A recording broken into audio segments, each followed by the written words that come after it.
Good day, nerds, and thanks for joining us for episode 6 of the Nerd Cantina show. I'm your host, Ken, joined by the founder of the Nerd Cantina, Steve. For those of you looking for a safe place to hide from spoilers, we've got you covered. We're starting this episode with some spoiler-free discussions around Game of Thrones and Endgame. We are then going to take you to a spectacular interview with Gisselle Legere. She's an epidemiologist, a staff writer on the show Quantico, and a 2-time real-life hostage. Stick around to hear her great story of how she made it into the TV show writing business. After that interview, we're going to have an in-depth, spoiler-full discussion around our real feelings about the Game of Thrones and Endgame, and they probably differ from yours. All right, let's get to it. Calling back all nerds. Nerds!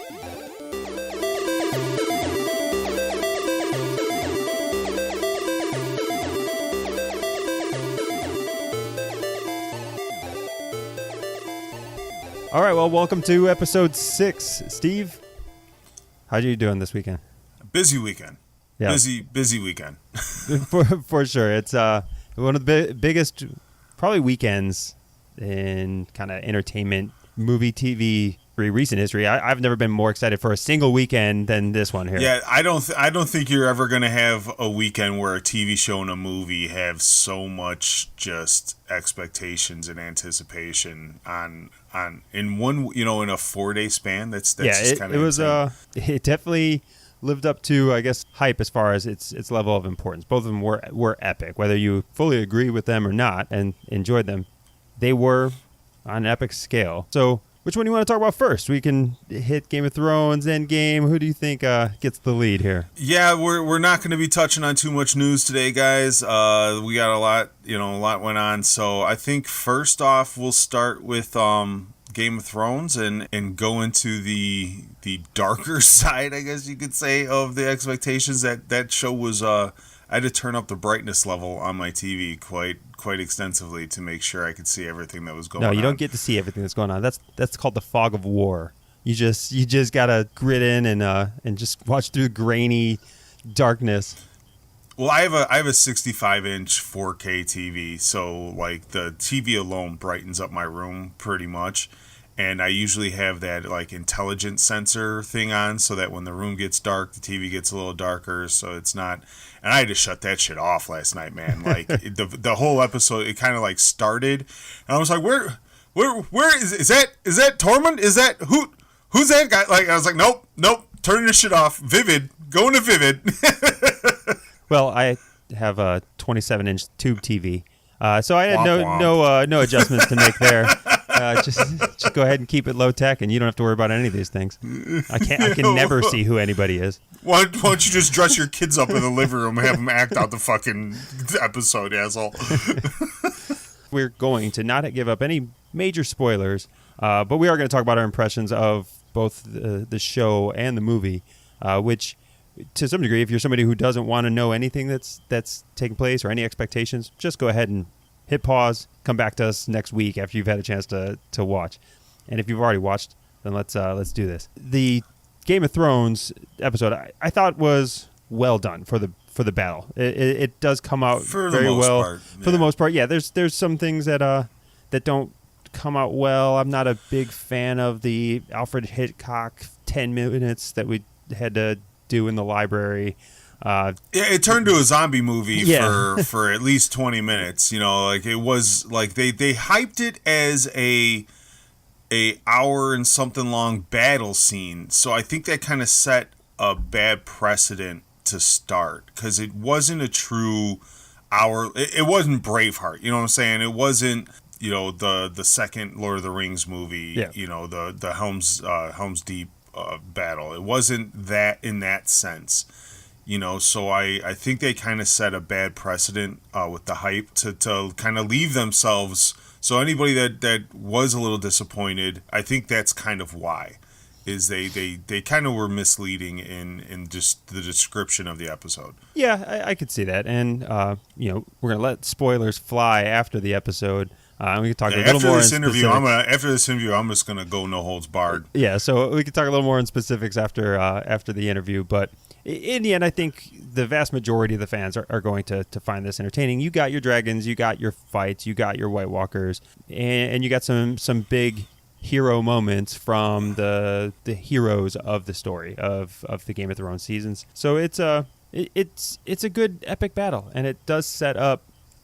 Honestly, I like the way it sets up the remainder of the season. I think there's going to be some people who are going to disagree that that kind of wish maybe that this drug out or this battle could have lasted maybe more than one episode. But I like where it puts us going for the end of these last three episodes. I don't think it needed to be more than one episode. I think it was decent. I still think Battle of the Bastards is the best they've done so far. Yeah. I don't think this was better than the Battle of the Bastards. It's, a lot of parts were just a little far fetched, I guess you'd say, for me. Yeah. Yeah. Without it did what it needed to do.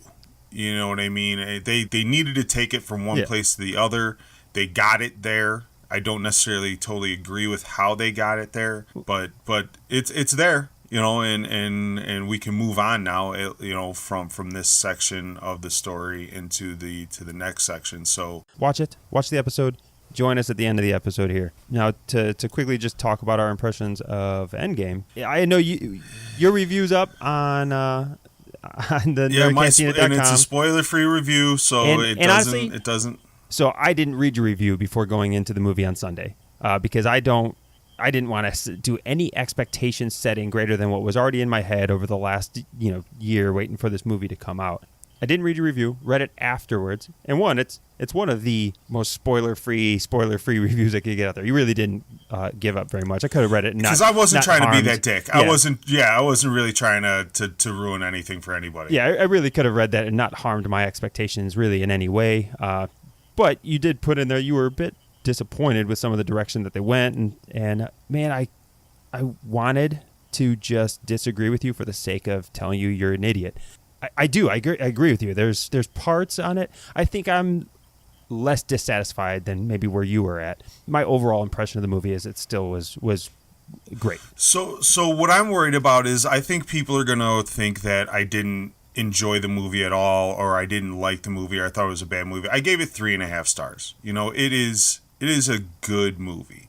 And I think that's still a little harsh. Does it fall in the top 5 of Marvel movies for me? Not at all. No, not as a standalone movie. No, not at all. There were some epic parts. There were some really emotional parts. I did enjoy a good portion of the movie, but in a movie that's over 3 hours long, a good portion doesn't sum up the entire feel of a movie. Yeah. As we go away from having to be spoiler free, and I can really unleash my views of the movie, I fear that people are going to think I didn't take anything away from it and I'm just a hater, which isn't the case, because I did enjoy some of it, but at the same time I can shit all over this movie. Like, you take me off the leash and I will shit all over this movie. It is very difficult. There's parts that I debated for hours yesterday with some people, some friends, that and there are just parts that I really just did not like, and there's directions that they went that I really did not like. Again, a lot of the movie is about, it's the movie equivalent to like the senior section of a high school yearbook. Like everybody gets their moment to shine. Everybody gets highlighted. Everybody gets. My exact words were, "It's a Hallmark card mixed with a high school reunion of a movie." Okay, and that's really like, that's exactly where I thought it was. Like, it's the, like I said, the high school yearbook. It's, hey, we're ending a major chapter of our lives. Let's all highlight. Let's all get our moment to shine. We're all going to get a page on the book, and to some degree, I'm sure a lot of people just enjoyed watching that. And I just wanted a story. And that's one of the things I wanted to talk about today, too, is I'm trying to debate whether my critiquing and my expectations are becoming too high for Hollywood, or if the general fans' expectations are just becoming lower and lower, and Hollywood is just catering to that lowest common denominator. I mean, because I really didn't go in with like, I need to see this, I need to see that, I expect this, I expect that. I expected a good movie. That was it. Honest to God, I expected just a good movie. And people are saying last night, Game of Thrones, most epic thing I've ever seen. Nah, no. There's Endgame. People are talking about if Endgame doesn't win an Oscar. If Endgame does win an Oscar, I will never watch the Oscars again. I would be, they can win some Oscars, right? I'm sure for cinematography or cinematography. Whatever else. But like if they're winning Best Picture, they're winning the good ones. The major ones. No, because a lot of it, again, it went after the cheap feels of everybody, and it's a part of it's entertaining. It still was very entertaining. I just wish it was just if you're going to do 3 hours, I don't want an hour of it to just be the greatest hits of certain service, straight fan service. It just wasn't a big fan of that. I don't need that. I got 22 other movies of the characters that I enjoy. I don't need this one to bring all 22 people and give them all their individual one-liners, their own individual snapshots to, I guess, just pay homage to their character in the end of this phase. It was 3 hours. It was 3 hours of, hey, remember we did this? Hey, remember that guy? Hey, remember when this happened? And it like give me a good movie. Give me there was no substance. There was no progressing. I'm not going to say there was no further character development or anything like that, but it was like the Marvel Cinematic Universe has been going down this train track forever now, and like this movie just it stopped. It just held in the place that it was, and we didn't progress further into the MCU really any. It was just this one moment in time that really didn't take us anywhere. It didn't really accomplish much. I can't say my other feelings until the end. Yeah, if we're gonna start poking plot holes and stuff, we could again. That's for the end, after the interview and after the end of the episode. But as far as general impression, like I said, it was an entertaining movie. It's not like I came out of it thinking, man, they just screwed this franchise. They didn't. No, they didn't. They didn't screw it. It still played out well. But yes, it's not one of the top Marvel movies that's come out because like I said in the review, not a good story by itself. They made this movie for people who clap at the movie theater, and we went over that last week about how we feel about that. Like they made this movie to get people screaming and cheering in the theater, and that was it. And man, Thursday night, 6:00, first showing, general showing. Oh my God, I wanted to stand up and tell people to fucking shut up. Oh my God, it was so brutal. Like we were at a goddamn rock concert. Like it was horrible. Yeah. It's a person on a screen. And what it got me thinking too internally, like you get, so this is what happens when you see somebody that you're really rooting for, or you're expecting like this anticipation or something. Like, do you fucking clap when your mom comes in with dinner for the table and it's just like this bomb ass fucking dinner? Like, are you sitting at the table and your mom walks in with that big old roasted ham to put on the table? You're just like, fuck yeah, mom, woo, yeah. Like, no, we don't. So why the fuck are you clapping and screaming just because some dude appeared in a projection on a fucking shit cloth in front of you? Like, it's the same. Grow the fuck up. It's all a part of the psychology of us as human beings. I mean, everybody wants that community feel. So while they're there, they just want to clap to just demonstrate to everybody else, hey, I know who that is. I'm excited. It's really just signaling to everybody else in the room. It's the same thing that like. You go to a comedy club and people are literally laughing out loud to things at home they would just kind of snicker at. You know what I mean? And there's a different approach to the community feel. I just don't get on board with it. Like I said, especially in a movie, because I just want to hear what they're saying. I hate when there's actual loud applause. I'm going to be a dickhead. I'm going to be a dickhead, and I'm going to start, whenever I go to people's houses for parties and stuff, I'm going to start just cheering when people walk in the door. The minute someone comes over to the party, the minute, their first appearance to the party, it's like, yeah! Fucking Robbie's here! Woo! Fuck yeah, I know that dude! Well, or you could just take the opposite side of it because everybody claps on the positive side. You could just be the negative asshole in the next premiere and just start booing every time the villain comes on the screen. start hissing at the villains. Give it a boo.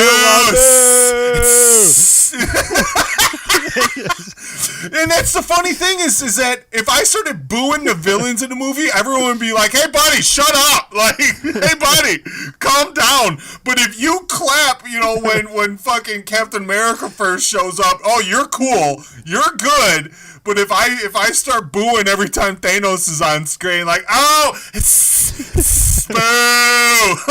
Like, I'm the dickhead, right? I'm the fucking asshole. You got to give it a try. You got to go the fuck out go of here. into the next one and give that a try. Get the fuck out of here. Well, speaking of being assholes, like, we could talk a little bit about spoiler culture too while we have these two big epic moments, because that was a big thing for us since Thursday, is avoiding the internet, avoiding the assholes. I snapped on our own brother Wednesday night because he's seen it in Germany on Wednesday night and instantly had to post his feels, with no details, kind of like what we're doing now. But before anybody even has the opportunity to see the movie, I didn't even want that. You know what I mean? I didn't even want that. Yeah, and that's where I was. I went completely dark on everything because I just didn't want to even know if people are saying it's the greatest thing ever or not. And it's almost impossible. So there's the spoiler culture is a part of, some of it is, hey, accidental. People just giving their impressions in a way that you can't avoid it. Like, I couldn't listen to NPR without hearing, reports of, and I don't want to do that if I'm just trying to listen to the news. It was such a big early event. audience are saying it's the best movie ever, and it's just like, man, I don't want to go in expecting the best movie ever. Yeah, and or be prepared to be shocked and all these other things that things are being said, and it's like, no, I don't want you to prepare me to be shocked. I just want to be totally genuinely unprepared. shocked. I want to go totally unprepared. And there's a part where there's some just accidental spoilers that don't necessarily spoil individual events, but it just tips towards a certain feel and sets us an expectation that really I just don't even want to have going into it. And then there's just people who just want to see everybody else's experience burn. Some people just want to see the world burn.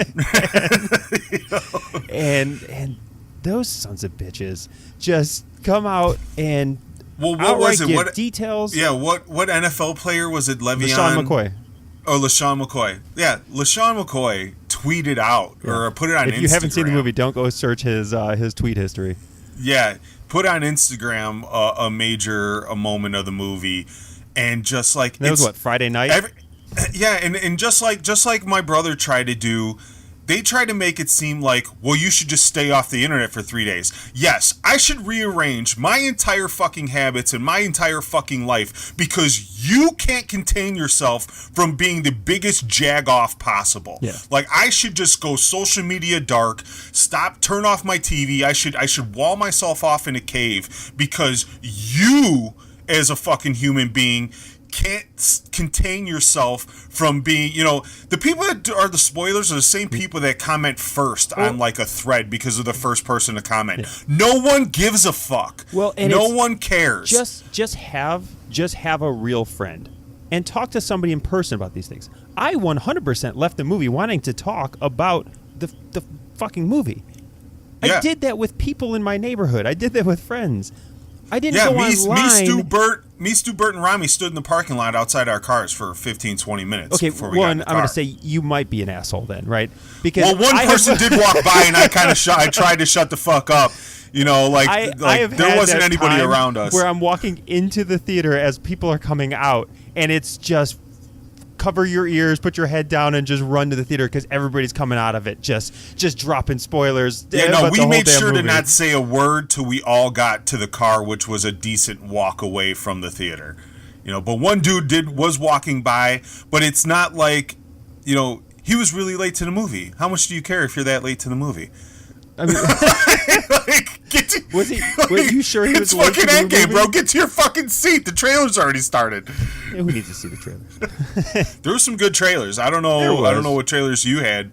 I had the good ones. I did not. I got Godzilla, but I got Godzilla, Star Wars, Dark Phoenix. I didn't get that one. Man, all the good ones. I got like Aladdin and 21 Bridges. Shitty. Again, the spoilers for people who come out and do it intentionally and that just say, well, I've seen the movie and I just want to talk about it, so fuck all of you. There's people just need to have their internet license taken away. Or the people that just say it's only a movie. It's only a movie. Well, if it's only a movie, why the fuck do you need to talk about it? Yeah, there's so many people again who just don't. They're not even aware enough to know that they're giving up spoilers. And they're those are so the worst self-involved. people. Yeah, they're so self-involved and so self-indulgent that they just, what? I wanted to talk about it. Well, man, the world isn't about what you want all the time. Like when we have social events, that's what these are. They're social events. You want to talk about it, go lock yourself in the closet and talk to your goddamn self then. Like if you just really need to regurgitate words out into the ether of about this movie, but like you said, like you don't have a real friend that you could call and just be like, hey man, I gotta talk about this movie. Like you have to that was the point I tried to express to our brother, is that the second he got out of the theater, he made a post on a Wednesday when he knows the movie doesn't release till Thursday in the United States. He made this post and he's like, so for someone who writes spoiler-free reviews on a website, you're a little butthurt about this. And I was like, bro, you have to click my review to read it. Like you have to actively click it and go. Like so, you have to do that yourself to just put it out there, knowing that like. I'm not going to read what's on my timeline. I'm not going to, and like I told him, I was like, I can't go social media dark. I have 2 businesses that revolve around social media. Well, and for you literally bought the first showing that was in your time zone that you possibly could. So obviously it's a different, you've got a different expectation. Me, I wait to see it till Sunday. I know I'm going to be just playing dodgeball, for the week, trying to get away from any mention of the word endgame, and I go into it knowing, but it is a challenge. Even Disney, or maybe it was the Russo brothers, but somebody released hey, we just grossed the biggest box office hit, and they had like a little video clip to highlight how many tickets they sold, how much money they made, and in that they gave like a montage of things that were taking place in the movie, which gave up like some significant spoilers of events that took place that they were showing that hadn't been in any trailers or whatever else. So it's like, hey, thanks fans. We just got to this mark, and on Saturday night, the creators of the movie are giving away major plot points. It's like people just don't recognize always even the dumb shit they do. Well, like. Normally, I would say 10 days to 2 weeks is the window you should give somebody. But for something like this, like, I don't know how long people expect you to not talk about it. Yeah. I mean, that's why I went and saw this opening weekend. We talked about that. I don't see a lot of movies opening weekend. This was one that I just knew had to be done. Star Wars is going to be one that I know I'm going to have to go opening weekend. Because if you don't, you are, you're a victim at some point, you can't blame people for wanting to talk about this in an open forum. Yeah.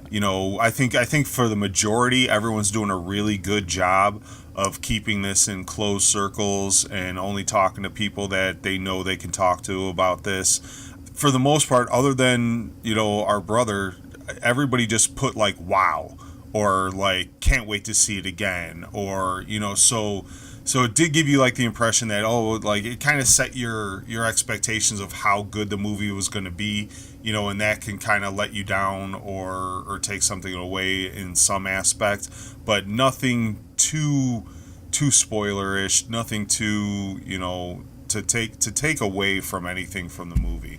But I'm the type of person, I want to go in with a clean slate. I don't want to know anything about the movie, and that's partly because I do want to write my own review, and I don't want to be influenced going into the movie by anybody else's point of view. I want to be able to give my own true point of view, and I try to go in with medium expectations, a clean slate. I'm the same way. I just don't always have that luxury because of my delay, but we'll save some more discussion and save some time for us to again go poke some plot holes. So if you've seen the movie and you want to listen to us discuss some of the parts that we just didn't like about this movie, or did, because I like we that. actually we got another voicemail this week from someone who read my review and gave some of her plot points and things like that I'd like to go over and kind of discuss about. So let's so we'll save that for let's run that interview and let's start shitting on these things afterwards. All right, so what we've got for you now is our interview with Gisselle, and we'll let her introduce herself, and I hope you enjoy. All right, nerds, we're here now with our interview with Gisselle Legere. We're excited to have her. She's got a great background we're glad to take to our community.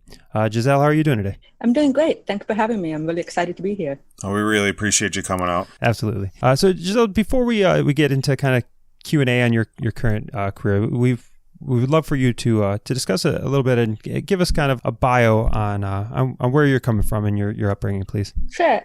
So I'm from Miami. I'm Cuban, the child of political refugees. Grew up in Miami. I lost most of my hearing to a childhood vaccine. Grew up deaf.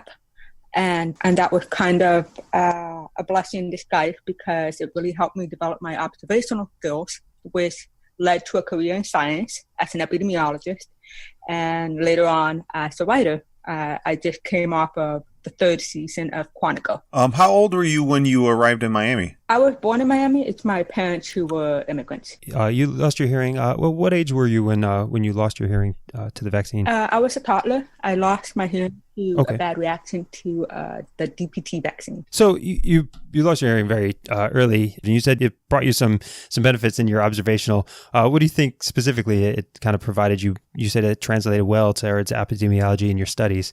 In what way? Because I didn't go to a deaf school. My parents were immigrants. They didn't really know about the resources that were available for children like me. So I had to integrate into a normal school, which meant in order to get by, I had to spend a lot of time watching people, observing them, trying to figure out what was going on. And so I was always an observer.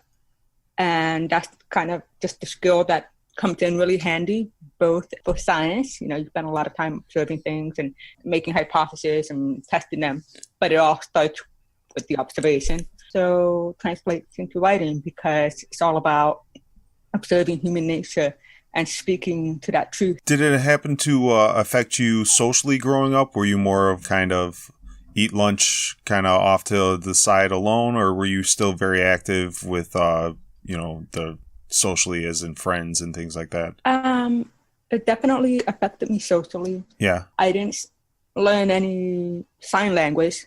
There was nobody to sign with in my school. I was the only deaf kid in the school. I became the person who was always reading. I always had a book in my hand, read tons of books growing up. That's just who I was. Eventually, I came out of my shell in college when I joined the judo team. I ended up joining the women's judo team in college, and that developed my self-confidence a lot. What got you interested in judo? I've always loved The Karate Kid as a movie, and had the same fantasies as all the kids growing up, watching the movie. And then I got to college, and I was missing one credit to have a full course load in a semester where I had some really tough classes.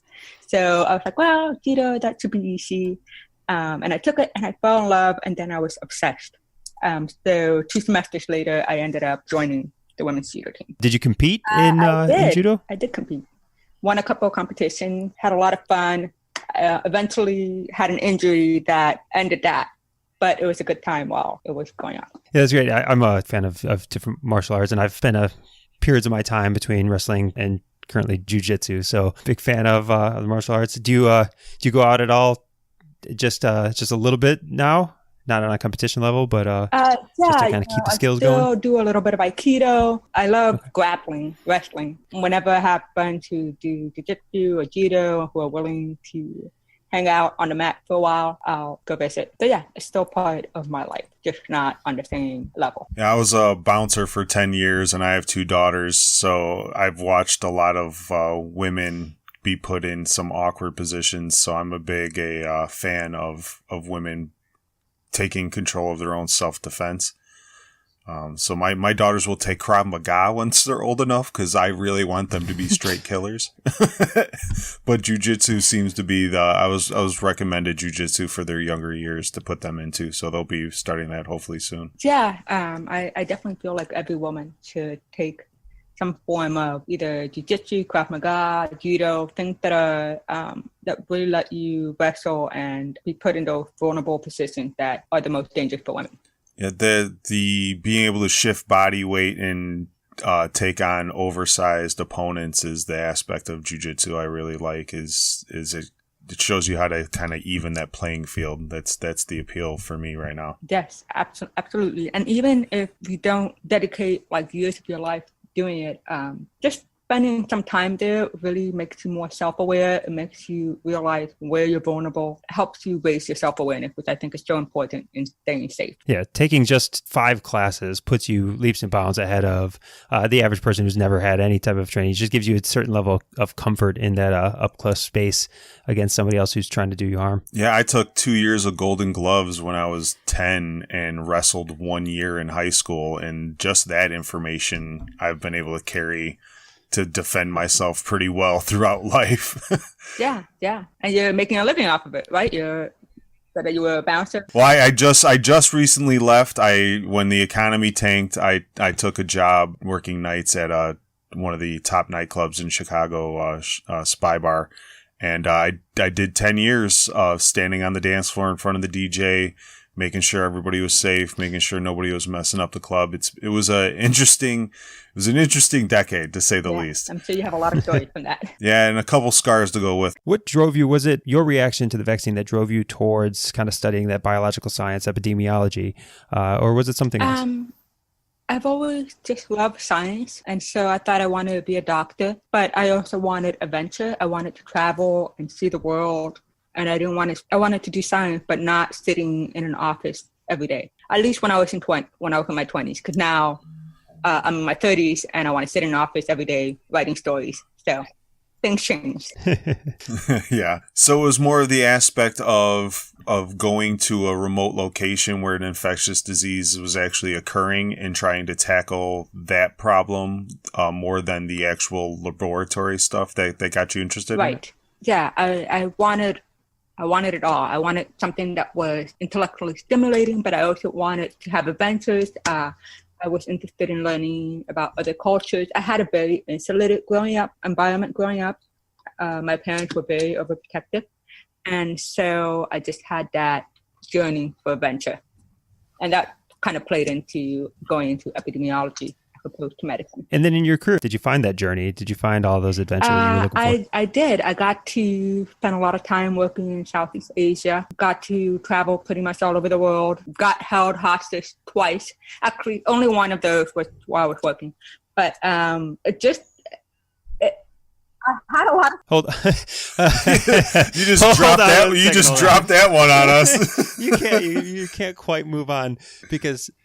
Hold on, you were held hostage twice. One of them in your profession, and one of them not. One of them was just I was 8 years old, and it was a McDonald's, and some crazy guy came in and held the McDonald's hostage for a couple hours. So it wasn't even remote. It wasn't even remotely tied to you traveling. It was just it wasn't. Wow. It was in my hometown. So the first one was just a good coming to America moment. Yeah. Some guy holds up a McDonald's. Okay.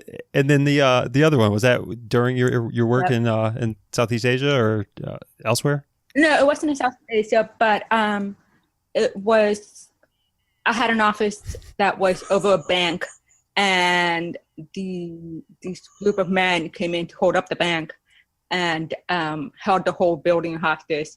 The SWAT was involved, and it was crazy. About 6 hours of being held hostage. So it's a long time.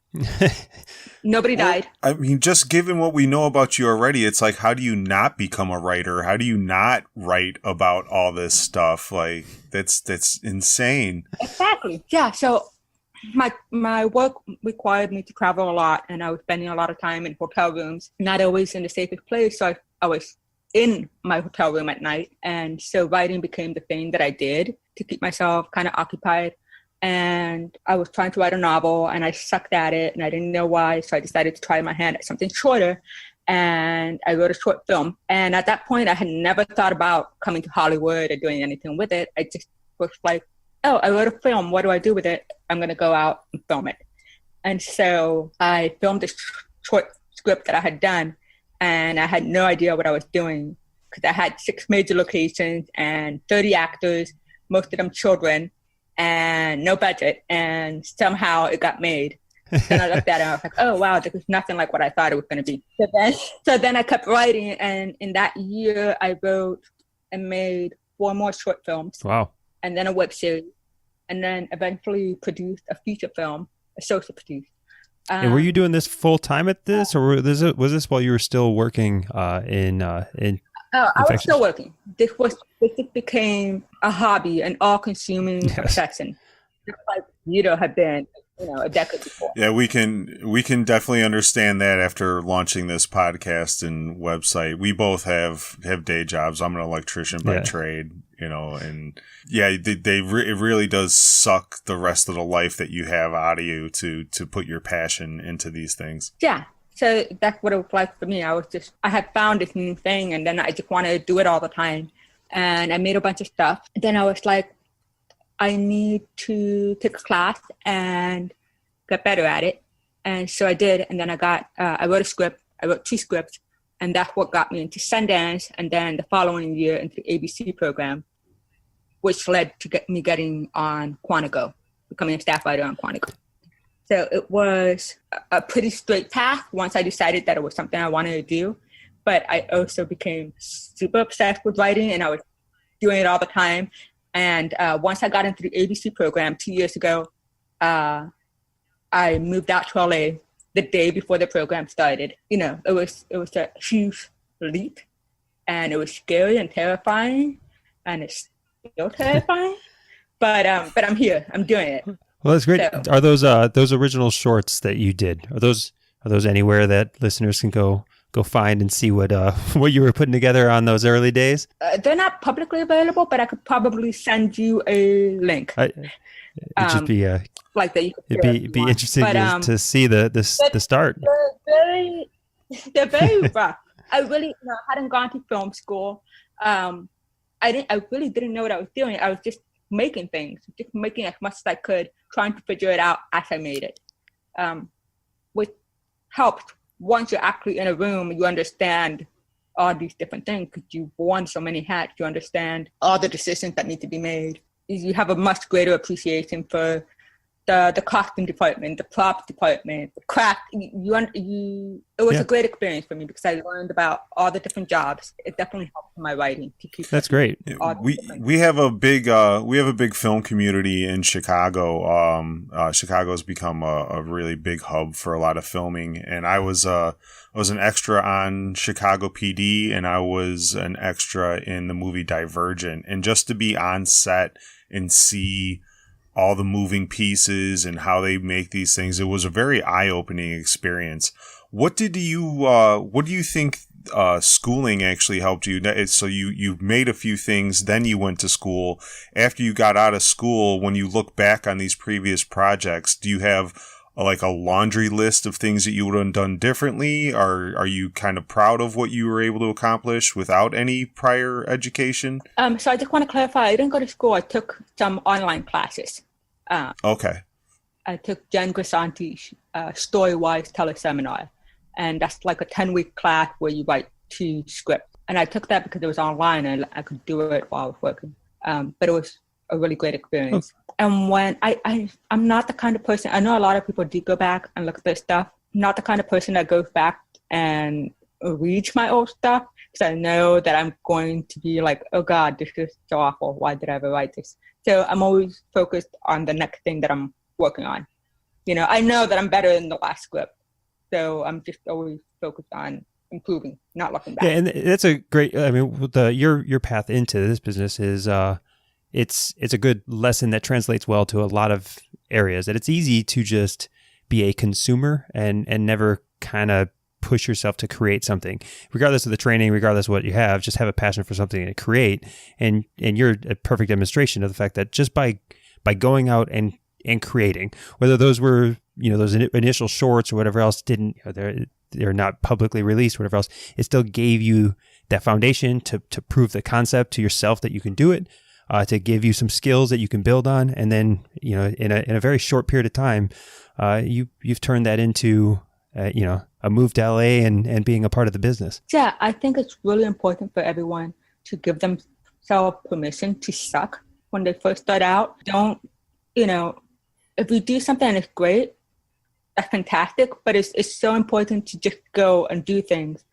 and know that it's going to suck, and know that everybody sucks when they first start, and that it's okay, and that's how you learn, and that's how you make connections in the business, and you grow with the people that you're working with. We were all underpaid. Everybody was working for free, and we were all making a little project, and we all helped each other out.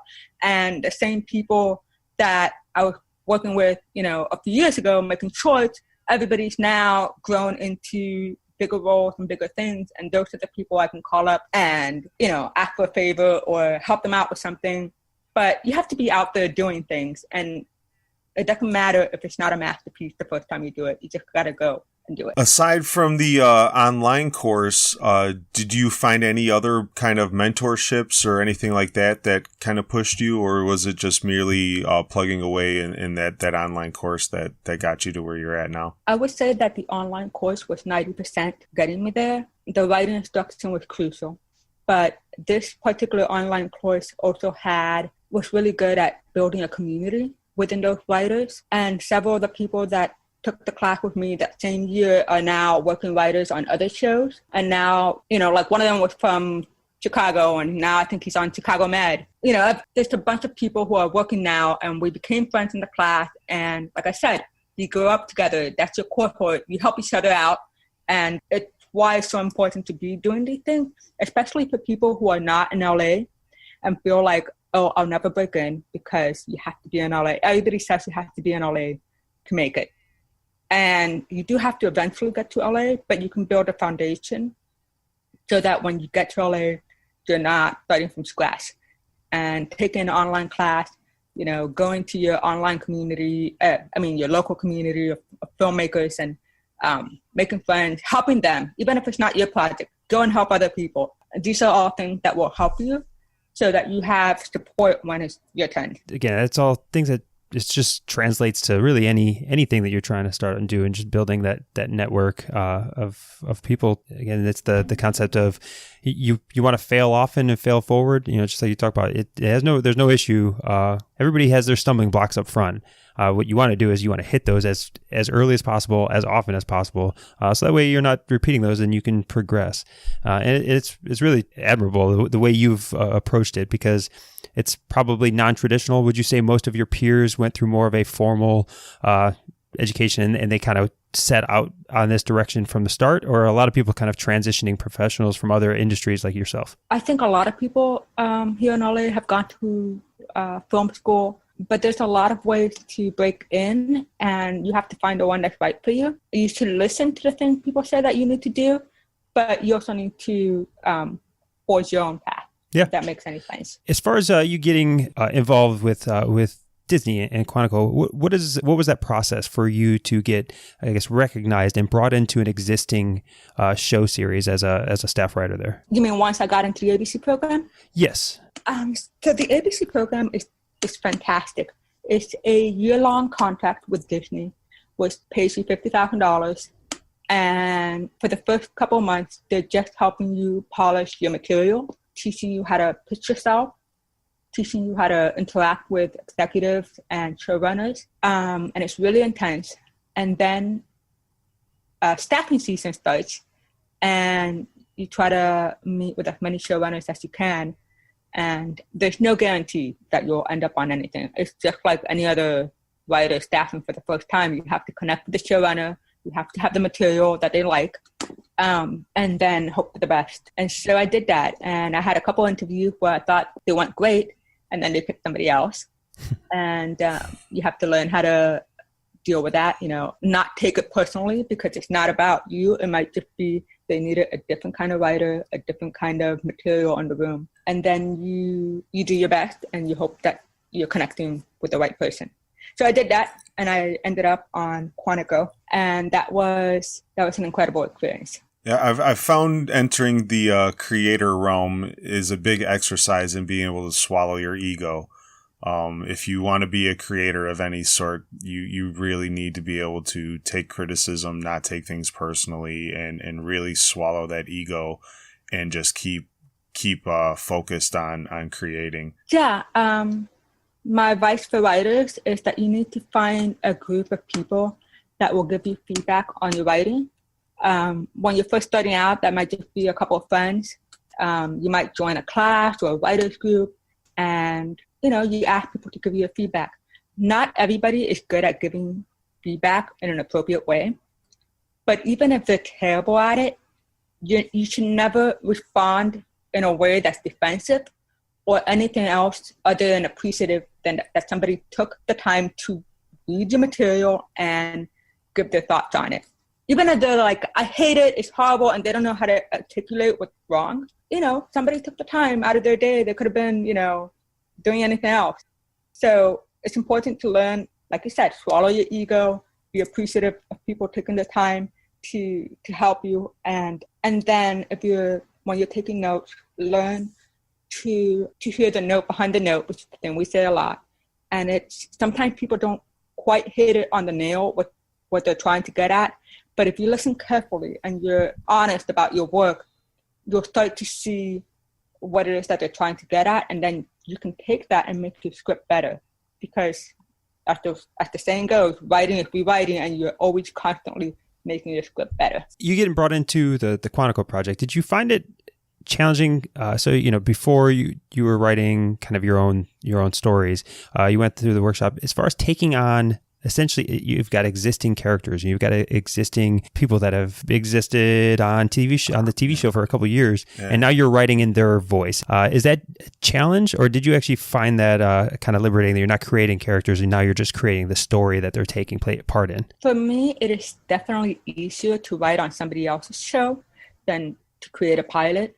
Like you said, you're not creating a world, you're not creating it's a lot less work involved in just writing a story when you already have a predetermined world and a predetermined character cast that you're writing for. And so as opposed to when you're writing a pilot where you're mostly alone, you have 11, 12 people in the room with you, and everybody's bouncing ideas off each other, which helps a lot. What kind of research did you have to go into once you knew you were going to be writing for Quantico? Were you already a fan of the show, so you kind of knew the direction and the characters are in? Did you have to sit and binge watch 2 seasons of content to really get a feel for these characters? Like, what was your preparation? So I had watched a few episodes and I had liked it, but it was staffing season, so I was trying to keep up with everything. So I was definitely not up to date. Once I knew I had the job, I watched every single episode back to back over a period of a week while I was waiting for the room to start. And there was a new showrunner and an all new room, and the show was going to take a new direction.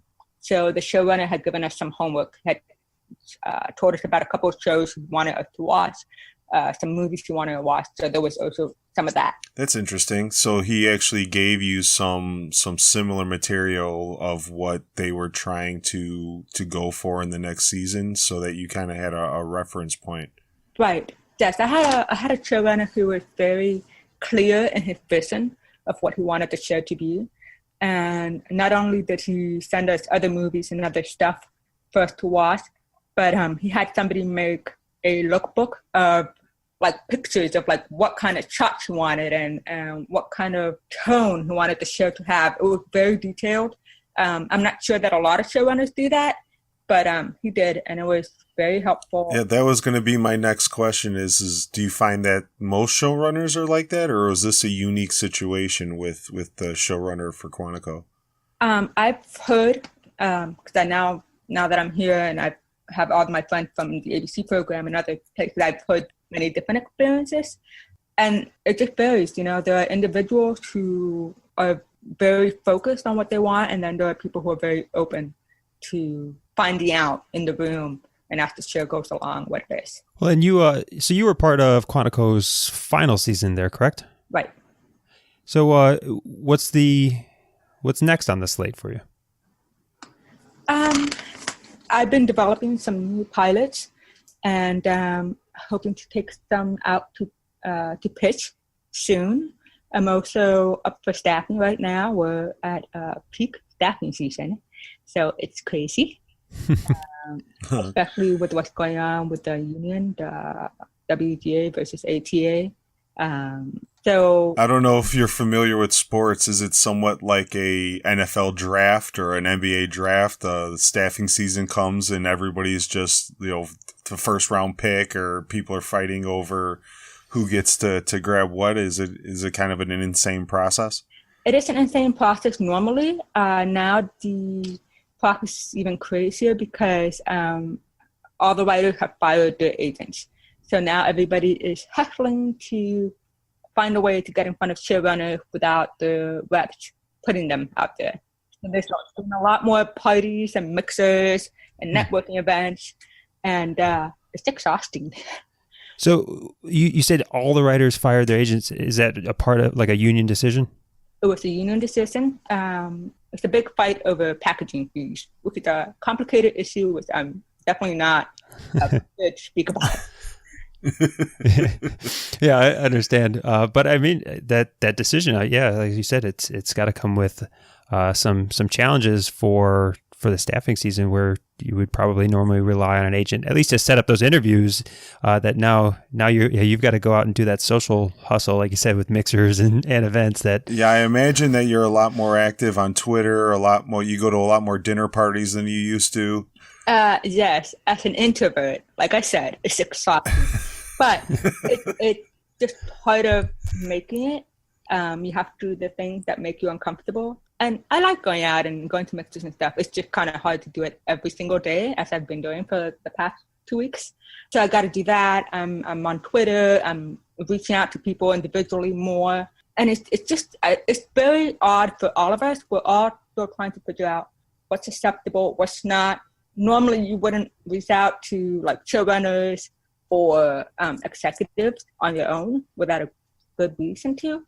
But they're more flexible right now, so that's been good. So it's a learning process for all of us. It'll be very interesting to see how it shakes out. Do you find that it's more similar to like the way the actors have always been? Actors are always trying to get in the right elevator with the right person. Probably so. It's definitely a moment where we have to take charge of our own career. If you don't, you're going to sit this one out. So, yeah, it's like the actors. It seems like, though, that you've got a pretty strong kind of support system through even just Twitter, just following you on Twitter, that you have a lot of writers that you're sharing each other's bios, you're reaching out, giving tips on how to deal with showrunners and how to deal with this change. And just following you, I just assumed that was the status quo. Has there really been a big push as far as internal to your community, you guys all kind of banding together and assisting each other through this process? Yes, it's actually been a beautiful thing. I think because we writers end up working here together on TV, we're not like off on our own. It's so important for us to be kind to each other and to support each other. And that's what's been happening. It's been great. We have Facebook pages, we have Twitter, we're making sure that we connect our friends with the right opportunities, and not just our friends, just that's been the point of these mixers, is to get to know people, get to know their material, connect people with the right opportunity, and especially for the less experienced writers, making sure that they get an opportunity as well. Has it at all elevated the more dark side of that kind of life, where you get a lot of jealousy, a lot of cutthroat kind of behavior, where so-and-so doesn't want to mention your name because it might take away from their exposure, or has it been a mostly positive experience for you? It's been so far, I've only had experienced positive things. I'm sure there's been somewhere here and there, jealousy and stuff, not towards me. I'm sure it's out there. But the thing with writing is, even if your friend gets the job today and not you, next year they might be the showrunner, or they might be in a position to get you hired. So it's very short-sighted to feel jealousy or to do anything unkind or stupid just because you didn't get the job. And there are other people that do that. A lot of them end up drifting out of the business because you have to be a team player to make it. Yeah, and it's very, a tight, centrally located kind of community there. So yeah, if you burn any bridges at all, there's probably not that many bridges to go around, and it'll come back and get you somewhere down the road. Yeah, probably. So can you say anything about what your pilot is about, or what do you enjoy writing? What is the direction if you were to choose? And since you've already chosen a pilot topic, I'm curious to hear what that is. Yeah, do you like rom-coms? Do you like dramas? Like, are you have a big science base? So are you going to do another hospital show? Like, what are we working with? So I love thrillers. I love conspiracy. I love suspense. I use my science background a lot. I enjoy writing about science, but I also think that it's the thing that sets me apart. It's important to have a brand, and so that people know what you're about quickly, especially when you're going to all these mixers and you're meeting hundreds of people in a night. And so I'm writing a new pilot that's about a brilliant cancer researcher who makes a terrible decision to keep her study afloat, and the blowback of that threatens everything that she's worked so hard for. And it's set in the highly competitive world of drug research. So that's one thing I'm working on. I'm also working on an espionage thriller. I can't really speak to it about it yet. But yeah, spy stuff, medical stuff, conspiracy thrillers. I write character-driven stories with morally ambiguous female leads. Any plans on writing something that's going to keep me up at night with infectious disease and massive pandemic? I'm pitching something right now that's in that world, so we'll see if anybody buys it.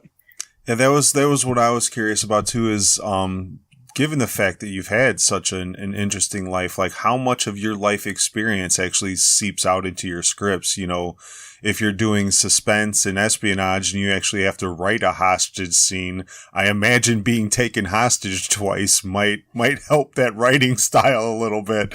Yeah, it's definitely not an autobiography when I write, but I do try to reach deep into those experiences and remember what it felt like, and draw from that into my writing. You said you tried your hand at being a novelist before. Any plans on that, or is this kind of TV show, movie medium? Is this really where you like to be? I really like writing for TV. I love the whole process of it. I love being in a room, the energy, the process. I love producing. So I like being on set and watching the thing that I wrote actually come to life. It feels very magical to me. So I want to stay in TV. That said, I am playing with the idea of a new novel right now. I just haven't had time to start writing on it. And hopefully I won't. Hopefully I will be staffed and too busy. And have no time to be a novelist? Yeah. And before we get going too, what is the, you just recently won an award for your writing on Quantico. Can you tell us a little bit about that? Okay, I didn't win. I was nominated for a Women's Image Award for my episode of Quantico, which I co-wrote with Julia Cohen. It was titled No Place is Home. And yeah, that was crazy getting nominated for my first episode of TV, especially when I was up against like all my favorite TV shows, Code Black, Grey's Anatomy, Scandal. I was like, what is happening? This is so surreal. Yeah, that's great. Well, congratulations on that. Thank you. Now, as we look to wrap up, is there anything for our listeners that they can do to influence the staffing or kind of get your name out there or help you out in any way? Yeah, you guys can follow me at Gisselle Legere on Twitter. And I'm always happy to share any small wisdom or knowledge that I can pass on. So if anybody has questions for me, feel free to tweet at me. Yeah, and as a follower of yours, it is fascinating. You're very open with your community of writers, and it's been interesting to see again how supportive you all have been as a community. Thank you. Yeah, I'm very lucky to be a part of this community. Well, I would just like to thank you very much for your time. I know we took a little bit of your Monday here today for you. So I really appreciate you just responding to me on Twitter alone. We reach out to a lot of people to do a lot of these interviews, and it's very hard to just get a response, let alone block out an hour or so of the day to actually do the interviews like this. So we're very appreciative of you giving us your time today. I just want to make sure you know that. Thanks for having me, and I hope something I said is helpful to somebody that listens. So, yeah. Anytime. I'm more than sure it is. Just knowing that a human being like you out there exists that has done and been through what you've been through and has made it to the point in life where you're at is inspiring to anybody that isn't involved with film, isn't involved with anything that you may be doing, but just knowing your perseverance and your dedication to achieving your goals is inspirational to anybody doing anything at this point. And your story is it rings very true that success is found outside of your comfort zone. You've demonstrated that all through your journey and getting into this industry is stepping out, just starting to create, regardless of whether you felt you were perfectly suited or perfectly trained to do so. And in doing that, you have found success. And it, like you said, it's pushed you outside of your introverted ways. It's pushed you outside of your technical skills at the time. And it's inspiring. And I appreciate you sharing the story with us. Well, thank you. All right, Steve, we're back from our interview with Gisselle. It was great to have her give us some time there. She's absolutely a great person, fascinating story there.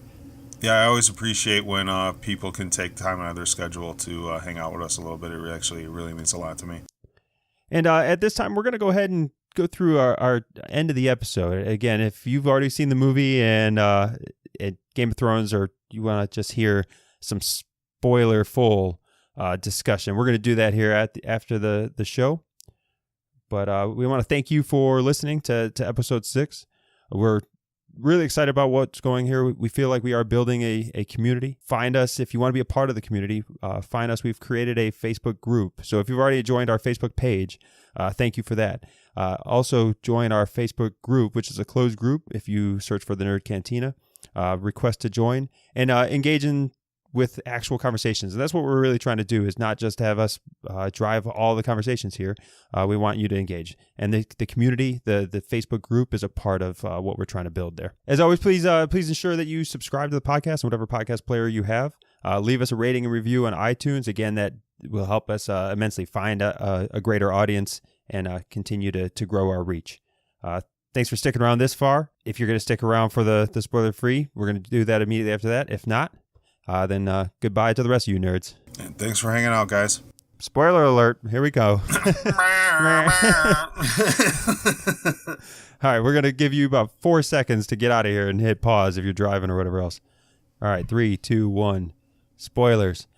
All right, so let's talk real talk about real talk. Endgame. Game of Thrones. Sure. We could toss the Game of Thrones first. I can go into depth on Endgame. I think so. We should probably get Game of Thrones out of the way. Sure. Let's talk Game of Thrones. Game of Thrones was good. I mean, there's battle scenes battles that could have been. Everybody gets mobbed by zombies and then somehow makes it through. There's a whole lot too much of that. Somehow. There's too much of that. Some fucking how. The Night King raises the entire dead army again around Jon Snow, and he fends them off for in time for the dragon to come. Of Unsullied, and then bullshit. Yeah. Okay, Brain of Tarth is just covered in zombies. Somehow makes it out. Everybody at some point had like 5 or 6 zombies on them. Every time you look at Samwell, he is covered by 10 zombies, and that little dude just can't die. I guess I don't understand. How does he continue to survive? He gets his buddy killed, in an episode where you thought there might be a major death or two, you got nothing. In a show that loves to kill off big characters, none of the big characters got killed off. You've got some medium characters, right? Mormont died, which was sad for Khaleesi. Yeah. That was her dude. But that dude's been on the edge of death since season 4. Yeah, and the guy who died saving Samwell, I can't remember his name.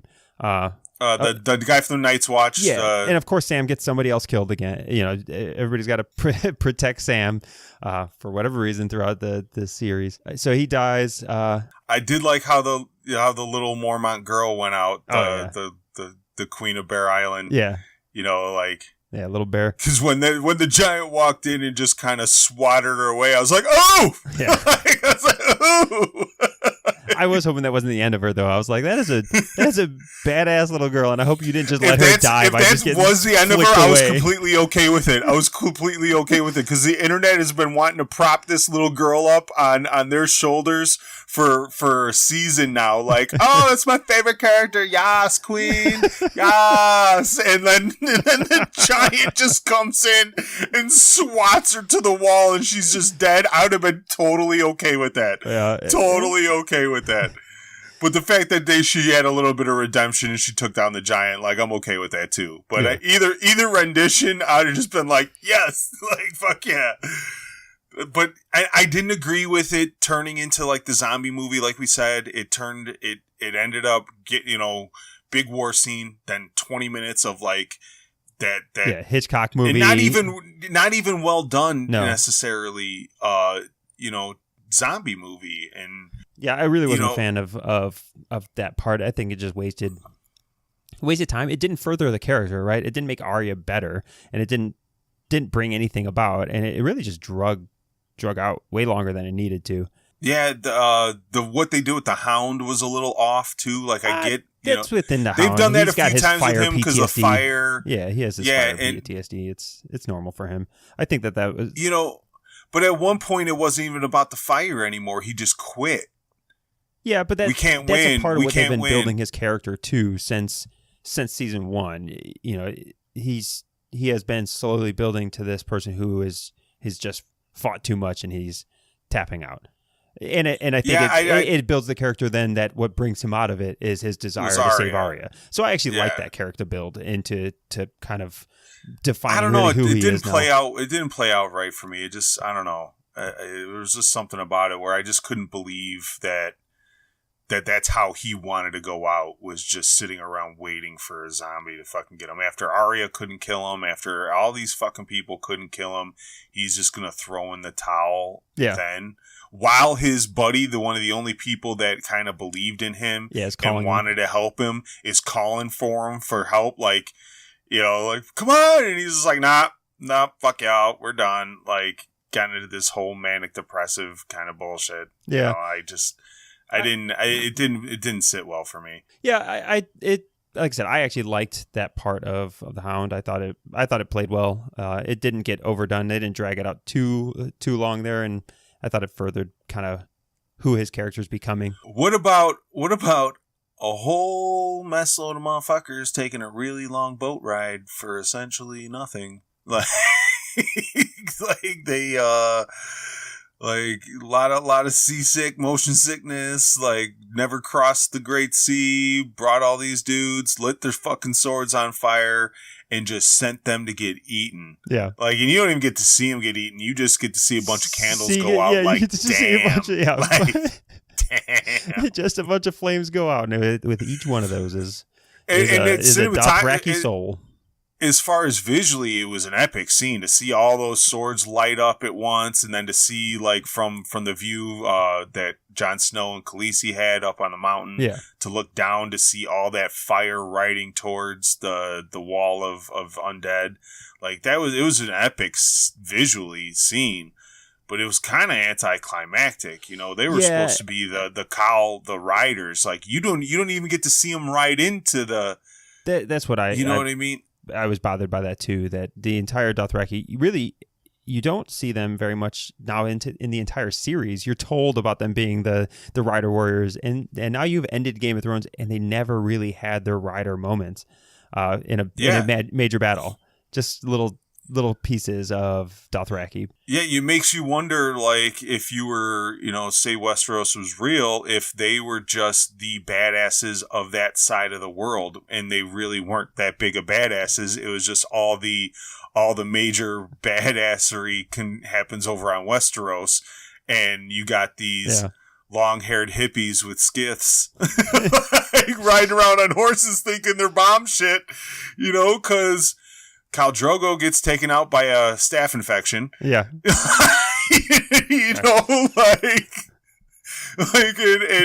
And all these Dothraki riders have all these like epic stories, and it's like, nah, it's just because there's 50,000 of you on a horse. Of course, you're gonna eventually win.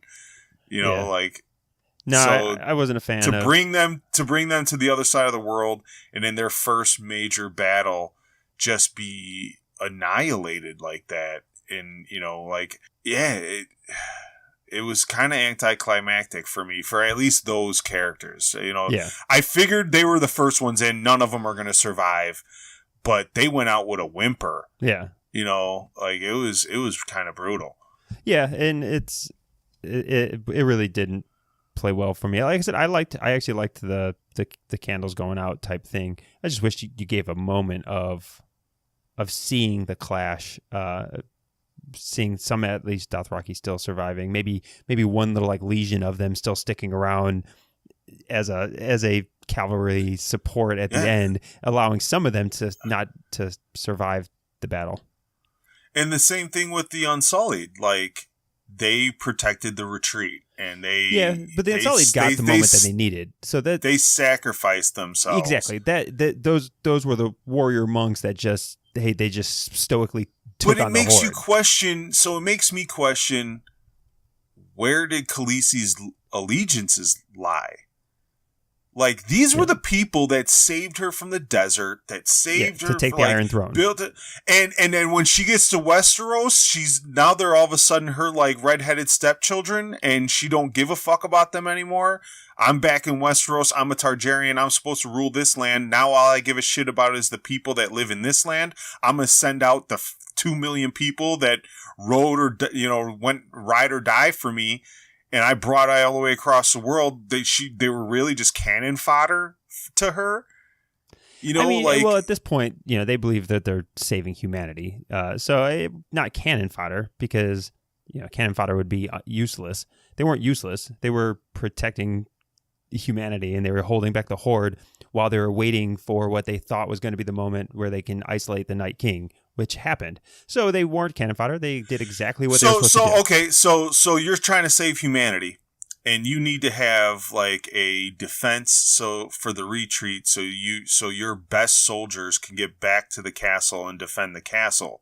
Shouldn't you just have a shit ton of fucking farming villagers standing in front of those pikes, fending off so the Unsullied can get back in and defend the castle? Because now you just sacrifice some of the greatest warriors on the planet to protect that buck-tooth 15-year-old that has no fucking fighting experience, so he could get back to the fucking castle and make a goddamn defense. Like, to me, it just doesn't make sense.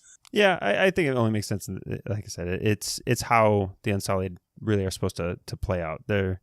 They are the foot soldiers. They establish the wall. It makes sense that they're going to be that last human stand before the castle falls.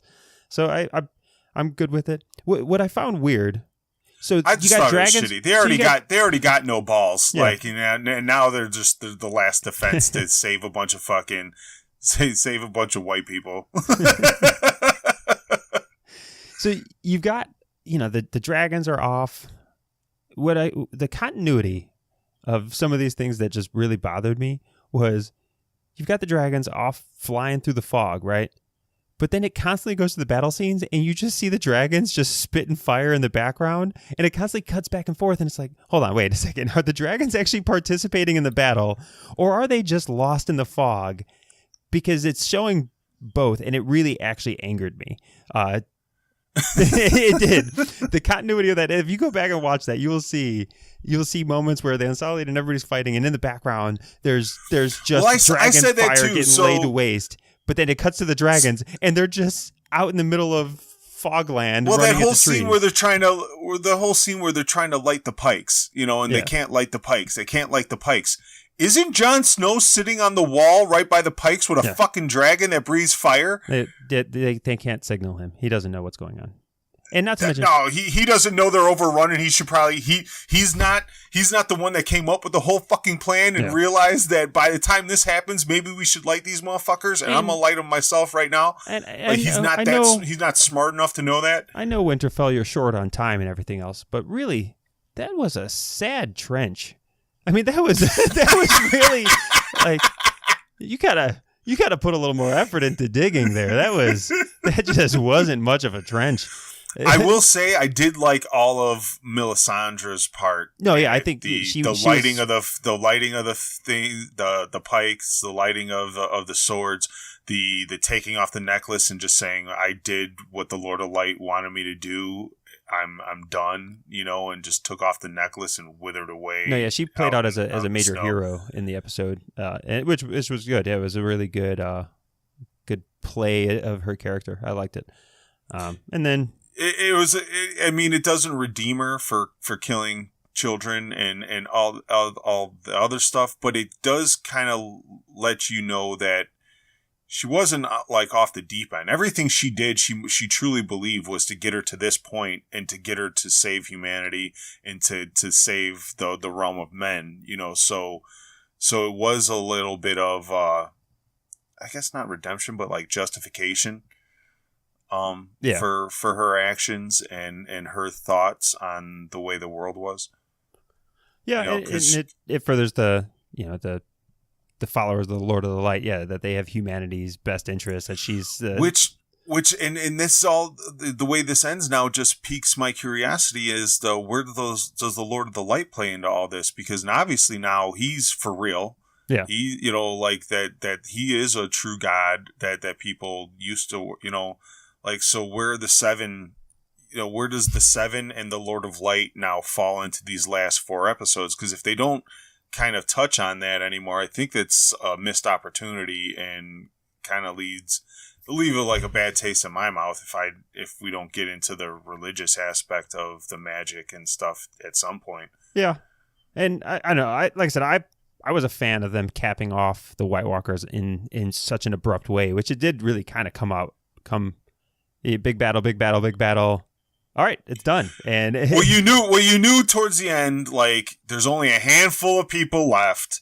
If this isn't just going to end with everybody that you ever seen on the show dying, somebody's going to have to kill the Night King. Yeah. And I did kind of like the misdirection, because I thought, well, what's going on with Bran? Like, cause he went eyes rolled in the head, went to the 3-eyed raven, and then nothing at all. Why'd you even roll your eyes in the head? Just so we can get that one image of the Night King pointing down at us. Like that was it. Yeah, that was the whole point of it.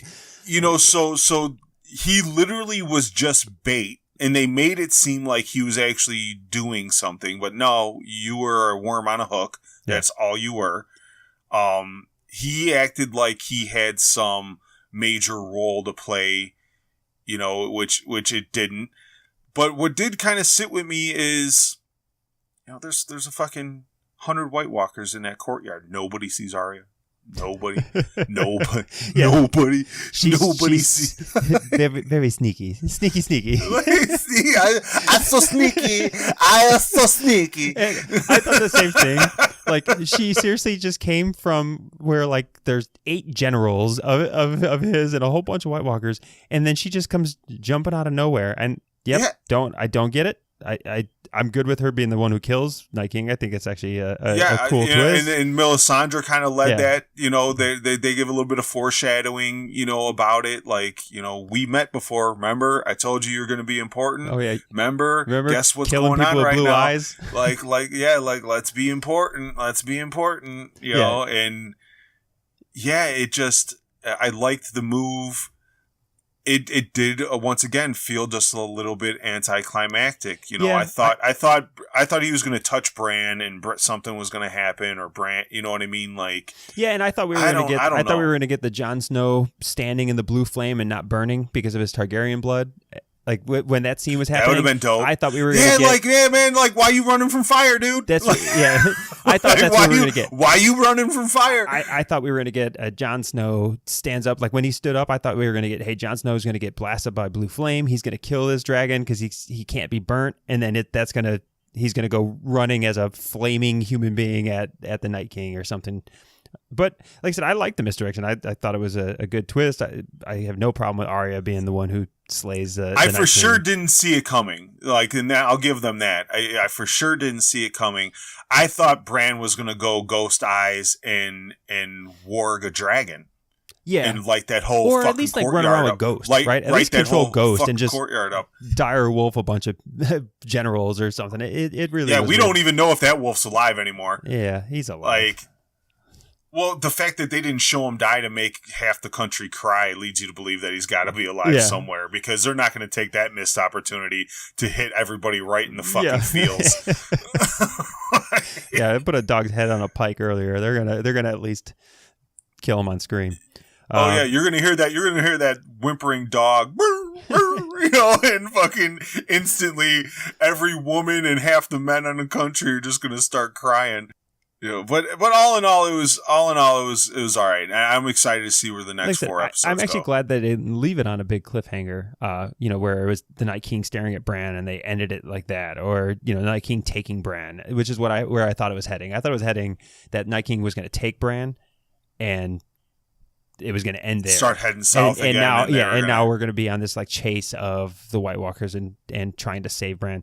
I'm actually glad that they ended the White Walker story, cap that off, and now it goes back to the human story, which was always the Game of Thrones was always built around human conflict with White Walkers in the background to unify everybody. And then now we get it to where, hey, even the White Walkers can't unify humanity, and now we go back to the human conflict.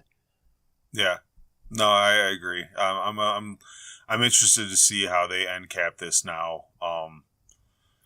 It can go a number of ways, because right now Cersei has the huge upper hand, and we don't even know. As of right now, there could only be one dragon left. You don't know. Yeah, we don't happened. know that. I think they're both still alive. The other one never came back. I know, but again, I don't think they're killing the dragons off screen. No, I wouldn't say so either. And Rhaegar, but either way, he took an ass whooping for a while. Like, I thought for sure they were going to kill that one. I was like, oh no! Like, I was actually pissed off. I was quite upset. It's like, why land the dragon? You didn't do shit. Yeah. You didn't do shit. You didn't why even put the dragon on the ground? Was he tired? Was it just needed a rest? Because it's not like you know what I mean. Like, you didn't. You were flying when you shot fire and saved Jon. So why even ground the beast? And that's another thing. Khaleesi's in the middle of the battlefield. There's just two people in the middle of a battlefield, and they're just okay. Yeah, they're just okay. Like, I just didn't like that. Like, after setting such a high tone of like how fast these things are and how just brutally they kill everything, for Jon Snow to be surrounded by them and just be able to fend them off, for Mormont and Khaleesi to be standing there and just fend them off, like. It just didn't sit right. Yeah. I mean, you take some of the liberties with these things for the sake of entertainment, but I don't know. Like I said, it's going in a good direction. It hasn't taken anything away from my excitement and desire to see how this thing all plays out. I think it actually, I think it went, not necessarily the battle went better, but I think the story has progressed better than I expected to in this episode. All right, before we get too long of an episode here, let's move on to the Endgame spoilers, because I walked out of that theater and everyone was talking about it was like the best movie they ever seen, and I really think the mass viewing audience is just getting. Our expectations must be just really low. Like, I don't know. I don't understand how you can call this like the best Marvel movie. It's definitely not. Because like I said, the story in and itself, this story relies on way too much from everything else. It doesn't build its own. Well, I'm a big stickler for time travel. I love time travel stories.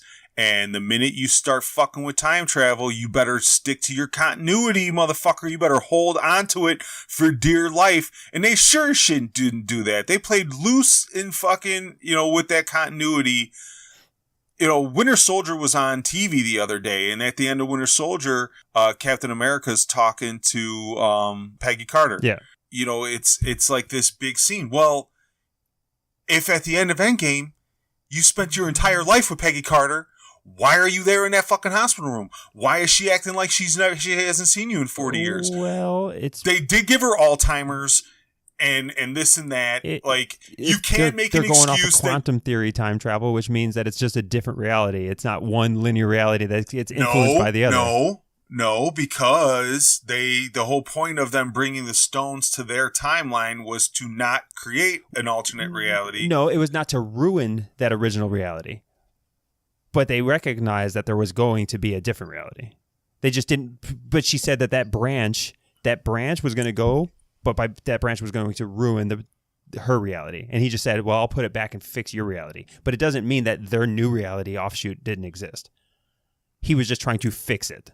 No, see, that's wrong, because if their reality was to stay the same, you couldn't change anything in that timeline. And Captain America living in that timeline for 40 years and living a normal fucking life and marrying, in order for that to be plausible, he would have to lock himself in his fucking house. I know.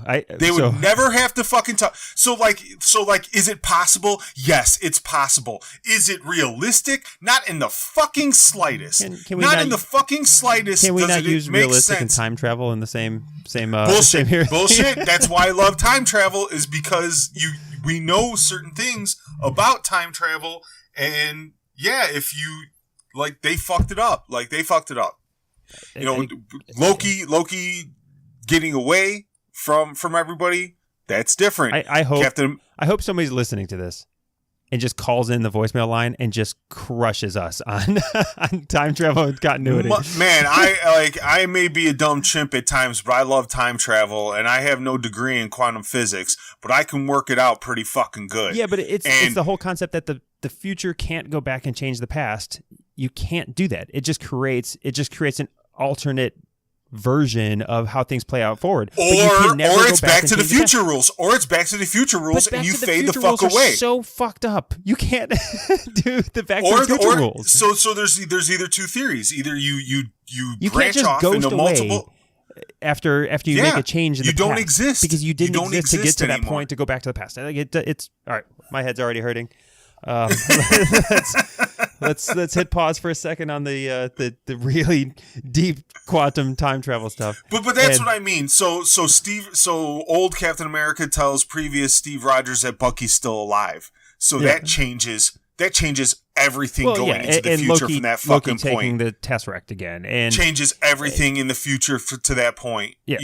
So the fact that they go back to the future of Thanos having the Infinity Gauntlet, that future doesn't exist anymore. You fucked it up. You changed it. Well, okay. Because Winter Soldier isn't the same Winter Soldier anymore. You're ignoring the single greatest change of the past. Is Thanos just jumping himself 9 years to that point, right? So then Thanos technically doesn't even get to the first snap. Technically, no. You know what I mean? So technically, no. The biggest, again, this is why they are using the alternate reality timeline, and not that's one linear past to the future. That can't exist. I don't know. I got a feeling Thanos like Neil deGrasse, Neil Tyson, and Michio Kaku, like all these people. I think these people are really pissed. I think there's a lot of people that are just like, man, they fucked this up because time travel. I have my moments where I try to figure these things out. Most of the time, I just shut the brain off on the time travel. I hit the I believe button. I can't. My brain and just wraps around these things, and I can't let it go. Yeah, but that's what I'm saying. But if you go off of hey, the past is ruining the future and it's going to change things. Like I said, Thanos never gets to the first snap because he's jumping forward to get to his second snap. I didn't even think about that. And it ruins everything at that point. So to me, what this movie did and why I don't like it is they said in the meeting, all right, how are we going to end Infinity War? Well, it's the last big Marvel movie. We need to have a scene where everybody that's ever been in a fucking Marvel movie is in this movie. Yeah. And in order to do that, they had to invoke time travel just to have those people in the movie, and B, do it in a way that okay, well, we need a scene where we could have these actors in it and have all these people, make a cameo. Then we need another scene. So they laid out like 5 scenes, 10 scenes, and then they wrote a movie around that, rather than writing a good movie that might take you to some of these places. And that's in the end, I got the same feeling. There was things that I just bothered. Like, you know, I mean, they definitely went into it where they workshopped what scenes they wanted to get, and they said, okay, we're going to travel in time. So what scenes can we go back in time that get the emotional appeal, that whatever else, and they just wrote around it to get Tony to meet to see Dad and have his hug with Dad, right? They get Captain America to go see Peggy. They find a timeline that makes sense. They find a timeline. Thor gets to see his mom. Thor gets to go see his mom, and they ruin Thor for me. That I fucking hated that. What they do to Anthony Hopkins to make him so mad that he wouldn't be in this fucking movie? I don't know. Yeah. did they piss in his tea in some scene in some movie? He's just mad that you killed Odin in the first place. I mean, I really, really hated some portions of it. Like the Thor thing was funny. Like, you know, it was funny. Seeing Fat Thor. To me, it plays into weakening other characters to make other characters look more powerful. Yeah, absolutely. They took the most powerful male, made him weak as hell, had him get his ass beat by Thor, but Captain Marvel takes a shot to the face and doesn't even move her head. Like, that's the shit that really bothers me. I just got bothered again. I was fine with Thor. Always has this kind of, you know, he's one of the funnier of them all, especially in the physical comedy side. And I was okay only with since him. Ragnarok. Yeah, only since Ragnarok. But he was in 4 movies before that where he was not the comic relief. Yeah, he was only funny in the sense of how serious he was and how the Asgardians were the greatest things ever. And you get to this one, and it's like I said, I found the Fat Thor funny at first, right? I looked at it, I laughed, I said, all right.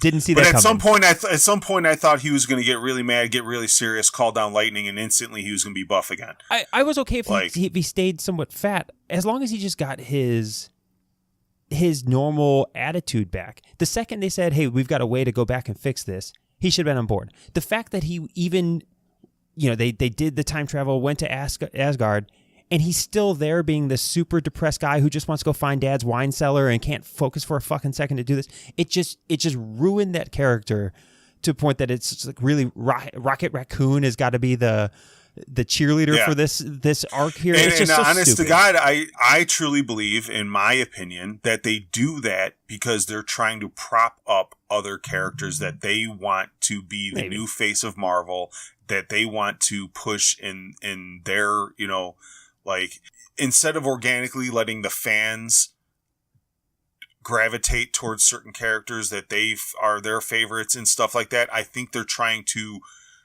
push other characters to the forefront so that they get chosen by the fans more likely than others. Yeah, I mean, maybe. I think it really was just them. Again, they went into this movie trying to think, how do we get away from just being an action movie? We really want to have an emotional appeal. So they went way too hard to try to create the broken god syndrome, that he's just this, super depressed, broken god who failed. And they went so hard on it that it just didn't, man, I hated it. I hated everything beyond the first 30 seconds of Fat Thor. Like, Fat Thor, cool, that's kind of funny. I laughed at it coming up. And then, oh no, we're going to do this for the next 45 minutes? We're going to do this for 3 hours now? Okay. Even after, we have to have this mommy moment. And I'm okay with actually the mommy moment, right? I'm okay with the mommy moment, the pep talk from mom. It didn't have to happen because he's such an incompetent, depressed drunk that's how it comes about. I hated the Thor arc. I didn't care for the second jump back in time to create the moment for Tony Stark's dad and Captain America. I thought that was just 20 minutes of because they were time. killing off Downey. I understand that. Like, I understand they wanted to bookend his character. Yeah, but I don't. And his he his doesn't character's need to see dad. Bookend it with his daughter. Bookend it. Yeah, but you have 3 or 4 movies of context with his dad. You only have one movie, the current movie you were watching, and only a couple scenes of context with his daughter. And in the comics, it was always a struggle with, was his dad proud of him, the relationship he had with his dad. So I understand wanting to, to have a little bit of closure for that character, especially right before you kill him off. I mean, in the end, I'm okay with it. But if you're gonna make a 3-hour something runtime, I don't need 20 minutes of it. Yeah, I just don't. Like I said, I like the organic character building and stuff that the series has largely done. That's one was the just thing is none of this movie felt organic. None of this movie felt organic.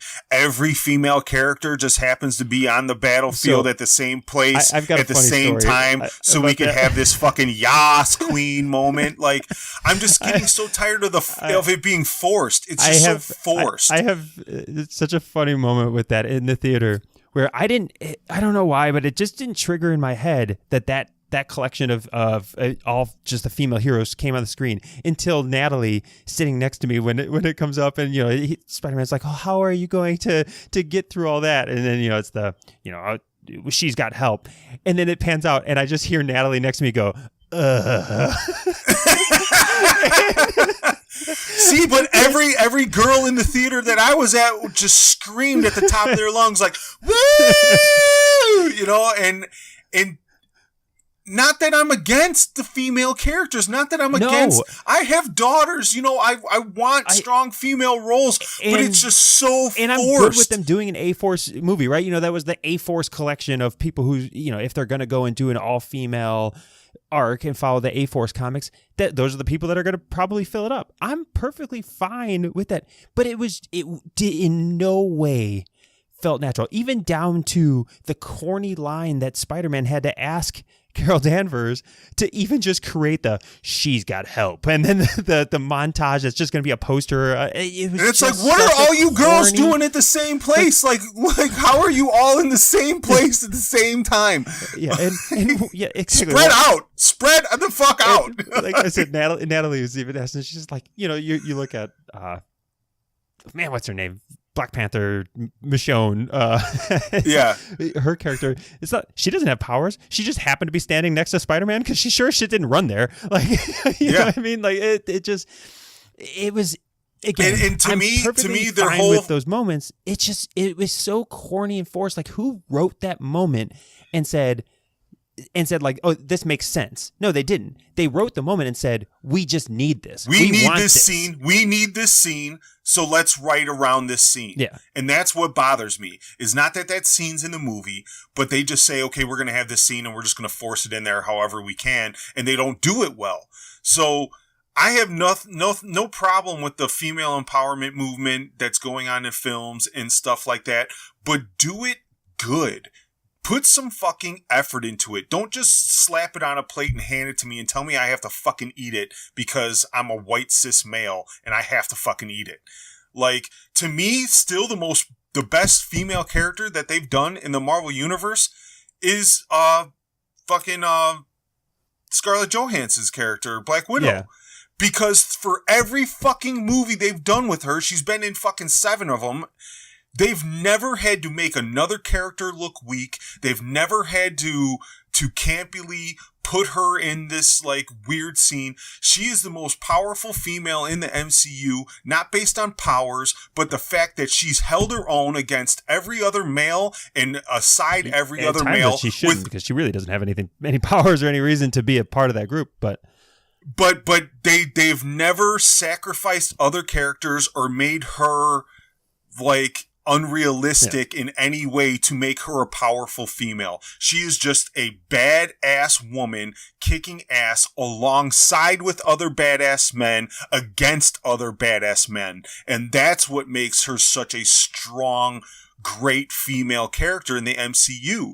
Same thing with, like you said, the character from Black Panther. They didn't have to make Black Panther look like a fucking idiot to boost her up. They didn't have to make every alien that she fought against in Black Panther look weak or anything like that. They just made her another badass. Yeah. And if feminism is really about equality and this and that, you don't make sacrifices to promote that. You just do good writing, do good screenwriting, do good choreography, do good, you know what I mean? You don't have to compromise other aspects to get your point across. And that's what's frustrating to me, is that they're making compromises to push this message that they want to push. Yeah. And I'm not for that. It was just corny. I don't know what writers, the director, I don't know what goes on in their mind that they think like this feels right. I think it's because we're in the minority. We're in the minority. So many people walked out of that film and didn't have one problem with it. Stu fucking loved it. And when me and Rami, or that moment, the movie and the moment, he fucking loved it. And when me and Rami were like, man, it didn't. He's like, oh, you guys, like, I don't know what you guys were watching. Like, he's like, for me, I was like, bro, it was nothing but fan service. It was, it was a Big Mac with two really, bunch of really good slices of meat in there. There's some really good meat in there, but then way too much cheese, way too much special sauce, stale fucking bun. No, you know what I mean? Like, I do think what we're talking about right now, and the debate we're having, is overly critical. It's more critical than what I actually think of the movie. I still think that the movie was very good, and I think it was entertained for a lot of the movie, for a lot of it. I think it was a good final movie to a series, to an entire arc. Because it does give you some good closure on the characters that we know, hey, they're going to be done. It actually does leave enough to build the next phase off of, and the younger characters. But it was like all closure. It was all closure. There was no substance. There was no like driving forward for the next plan of Marvel. I just found the story to be a bit weaker. But I did. There's parts of it I still really liked. I actually really liked the Thanos jumping forward to get to that moment. Because when they chopped his head off at the beginning, I was like, all right, what where the fuck do we go from here? I really, I was, but then bringing him back where he's jumping forward, and he jumps forward in this just vicious mindset of, all right, in you can argue, and I had some moments where I said, in Infinity War, he had 5 or 6 stones, and the Avengers were able to fight with him. In this movie, he's got no stones, and he is unfucking stoppable. And that doesn't make sense. It just didn't make sense to me, except if you go off the fact that in Infinity War, he wasn't trying to kill anybody. In Infinity War, we had the moment to kill Mantis and Drax. He just nerfed them. And he was constantly just trying to subdue people so that way he could just have his snap. In this one, his goal, in this one, he's saying, you guys are also broken. I can't fix you by just fixing the population problem. So I'm fucking killing everybody. So he came in this one way more vicious. So maybe that's why he was more difficult now without any stones than he was in the last movie. I'm okay with hitting the I believe button on that. My thing is that I said it in the Fight Me Friday that we recorded for The Last Jedi. And I kind of feel the same way about this, is that you have to make mental leaps and bounds yourself to justify things to keep it a good movie. And I feel audiences right now are willing to make those leaps and bounds because they want it to be a good movie. So is it a good movie because it's a good movie? No. It's a good movie because you want it to be a good movie, and you're willing to make excuses and write a secondary script in your head that justifies what took place on the screen. For me, I don't agree with that. Movie. It still remains a good movie because so let me rephrase it. Let me rephrase that. It's a good movie. People are saying this is like the best fucking movie ever. People are saying this was the best thing they've ever watched. People are calling for Oscars already. People are walking out talking about their 3rd and 4th viewing and all that. And to me, like I said, it wasn't a bad movie. It was entertaining. It had its good moments. I don't need to watch it again until it comes out on Blu-ray. I'm the same way. But it's, like I said, I think we're overly critical. You said 3.5 stars. No, it's still better than a 3.5 star movie, because as a movie, as production quality, as the level of quality that they put into the fight scenes, the level of quality they put into a lot of it, even the humor was still, it did far better for me as far as just the dialogue and the conversation. See, I gave it 3.5 because I think that the whole the whole premise was lazy as So fuck. that's the only real problem I have with it is the plot. The original plot of it just wasn't as strong as I would really have liked to see it go. But the challenge me a little bit. Challenge me. But the characters were strong. The acting was strong. The production of it was all top notch. It was spectacular. There's just plot holes and a direction that they went that I felt was, again, that forced yearbook kind of memories. We got to just have the emotional memories. Insert Green Day song. Yeah.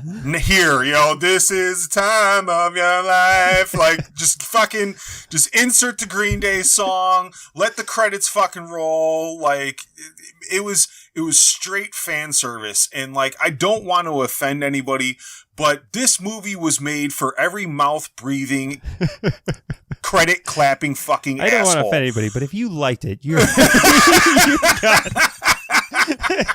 you're just an oxygen thief who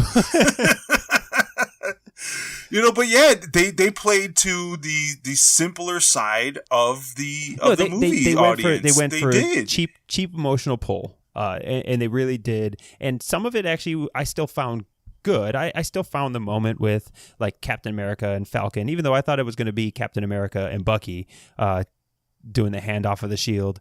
It's still... Well, because that would be continuity-wise for comics. I don't understand Falcon how gets Falcon... the shield in the comics. After Bucky. Yeah, well, after Bucky, and it's... Well, how's Dude going to be Captain America? No, I said the same thing. Dude gets his ass whooped. Dude gets his ass whooped all the time. Steroids, because he's going to someone's just got to jack him up with steroids. Well, but that's what bothers me is there was a black Captain America. He was a prisoner who they used the superhero soldier serum to do tests on prisoners, and he ended up getting out and had all the powers and like blah, blah, blah. Like, I wish they would have introduced a new character maybe. And handed it off that way. Like, that's the thing too, is there was nothing new about the movie. No, there's nothing new. There's some some Easter eggs that they can build off of. New characters. Hawkeye's daughter. Well, they just showed some people getting older. So you got Hawkeye's daughter that could be in the Young Avengers. They've got Ronan. Not a new character, but a new direction of bringing in, the transition from Hawkeye to Ronan. I was glad they did Ronan because I have the Ronan series of comics. So they have dope. That. You've got Ant-Man's daughter, who is in the comics. Can't remember what her character name is, but she's in the comics. You've got at the funeral. I had to look it up. That weird skinny kid who was at the Tony Stark funeral. Yeah. I didn't remember who he was. He was the kid from the third from one, Iron Man 3, is it, or the second one? The kid in the garage from Iron Man 3 or whatever else. Yeah. And you can that was cool. You could throw it off that he was given all that special tech and stuff. Maybe that kid's a super genius. He's gonna be the next Iron Man. Maybe he builds himself suits. You bring in rescue. No fucking Fury moments. Like, he just comes to the funeral after. I know.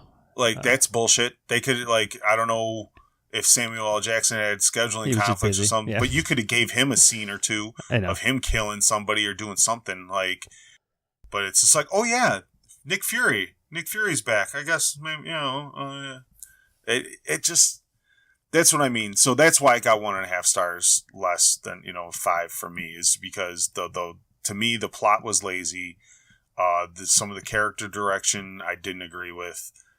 The whole pushing of what they wanted to accomplish and wrapping it in a lazy story just didn't work for me. It didn't play for me. I left the movie feeling very deflated. Captain America picking up Thor's hammer, fucking epic. Yeah. Tony Stark dying, fucking epic. Hulk, fuck you. You know what I mean? I'm not opposed to them going with Gray Hulk, Intelligent Hulk, but at no point do you get Rage Hulk in that movie at all. No, at all. Even so it's like jokes about that he just doesn't. It's funny that when he plays off, hey, you might want to go smash some things when he's back in New York, and he's just. And just kind of lazily does it, but when you get into the fight, I guess it makes sense because he did the snap, so Hulk was out of commission. He couldn't. I guess, fight. They took the key part of Hulk away, which is his rage, his inner rage. And that's always the duality with Banner and Hulk, is that the rage isn't just Hulk. Banner has that inner rage. Banner has that inner rage too. So they made it seem like Banner's just a normal, regular dude. The rage was all Hulk. And once I was able to accept Hulk, the rage just went away. And now we're just this big green conglomerate of people that walks around and has a fan base and takes selfies with people. Yeah. Like, I just, like, no. Like, and Hulk's one of my favorite characters in all of comics. Yeah, I know. So to not have any kind of, like, major moment other than him bringing everybody back, because, of course the radiation that the fucking stones give away is gamma radiation. If there's ever fucking any radiation in comics or in a movie, it's fucking gamma. Yeah, always. You'd think it's always gamma. There's no other fucking radiation in the entire goddamn planet except for gamma now. Like, it just always lucks out that way. Like, and that's what I mean. So 3.5. It's 3.5. Like I said, I think it deserves more. There's valid complaints from people who wanted to see more from the story side, but when it comes down to acting and production and the overall quality of the movie, it still is it surpasses really anything else at this point. There's still a lot of greatness to the movie, and then just assholes like me and you can really poke at some of the plot holes. But I'm not trying to poke at it. Like I'm not trying to shit on it just to shit on it. To me, it just wasn't a great movie. It was a good movie. It was all right. Like I said, not top 5 Marvels that they've ever made. So just because my opinion, I have negatives about the movie, doesn't mean that I didn't like it at all. Doesn't mean I didn't enjoy it. But it definitely puts me in a smaller class of people because everybody walked out of this theater and didn't have one fucking complaint. Yeah. And I don't see how you walk out of this theater just accepting everything about it. That definitely wasn't me. And I debated with some people last night who were those individuals that just loved it. They already have tickets to go see it again. And we had some of those debates because, I think that there's legitimate. So I think calling us like overcritical isn't fair. No. So I just think because I'm not overcritical. I'm just criticizing what I see the faults in the movie were, and I think this should be apparent to everybody. I still say it's a great movie, just with a good story. They missed the mark on crafting a truly like captivating storyline solely because they went after cheap emotional ties and cheap emotional wrap up and closure for a lot of these characters. So they gave up a whole lot on having a captivating, really suspense driven story. And that's my problem with it. Overall, still a great movie with great production, great acting, there's still a ton that is worth watching more than once. It's not worth paying another $20 and sitting in a theater for 3 hours, though. Yeah, I agree, but it's like I said, it still is, in my opinion, a great movie. It's still going to be considered a great Marvel movie. Well, if you are on the side of I loved everything about it and you guys are just dicks, please call the voicemail. Please. Yeah, leave us a contact email because I will probably do a Fight Me Friday podcast on this because it's not going to be hard to find somebody that just wants to see this 8 times and loves everything about it. And I will have no problem shitting on everything you love. I don't care. And if you agree with us, call in and leave some comments to make us feel like we're not as crazy. I know other people that feel the same way as we do. So I don't feel bad for feeling like this. I don't think it's me being overcritical. I don't think it's me trying to hold up, these movies up to a standard that isn't realistic. It made $1 billion in a weekend. Yeah, $1.2 billion effort into it. Put some fucking effort into it. Leave us some comments. Call the voicemail line. Leave us a contact because if you have a really good, passionate comment, I might want to argue with you about it on the next Fight Me Friday podcast. So please do leave some contact information. And to the woman that did leave a voicemail after reading the review, I hope this portion of the podcast kind of elaborated on some of the things she touched on, because she said the same kind of thing, not as deeply as we did. You know, of course, she loved the Yas Queen moment, and you know, she did say that, you know, it didn't feel natural, and it didn't work out exactly the way that would make her feel like it was a good movie, you know, a great movie. So I know, you know, we may be in the minority, but we're not alone, you know, so please call in, let us know, and we'll try to maybe touch back up on this again sometime once everybody can hear the spoilers. Let's get some distance between us, and I'm sure, you know, what'll start coming out is all the speculation and stuff, especially as you see where they go next with Spider-Man coming out in July. That'll be a big tell on where happen. They're trying to take the MCU from here. Yeah. Is how Homecoming or how Far From Home comes. Yeah. All right. Well, for those of you who've stuck around for this portion, thanks for listening. Let us know what you thought. Let us know if you think this format of doing the spoiler rants at the back end, if that plays well, as we're still trying to figure out here on episode 6 exactly how we're going to handle big moments like this going forward. So thanks again, and goodbye, nerds. See ya.